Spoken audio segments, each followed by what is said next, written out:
The National Weather Service in Nashville has issued a severe thunderstorm warning for northwestern Davidson County in Middle Tennessee, northeastern Dixon County in Middle Tennessee, southern Montgomery County in Middle Tennessee, northern Cheatham County in Middle Tennessee, Robertson County in Middle Tennessee, until 9:45 p.m. At 9:16 p.m., severe thunderstorms were located along a line extending from 6 miles southeast of Guthrie to 8 miles south of Clarksville to 14 miles east of Erin, moving east at 60 miles per hour. Expected hazards include 60 miles per hour wind gusts and quarter-size hail. This is a radar-indicated threat. The following impacts are expected. Hail damage to vehicles is expected.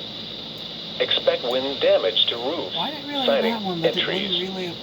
Locations impacted include Springfield, Ashland City, Clarksville, Millersville, Greenbrier, Coopertown, Ridgetop, Cross Plains, Joelton, Pleasant View, Orlando, Adams, Cedar Hill, Cheatham Dam, and Cunningham.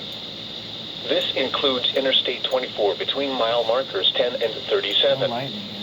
Repeating, a severe thunderstorm warning has been issued until 9:45 p.m. for the following county: Montgomery, Tennessee,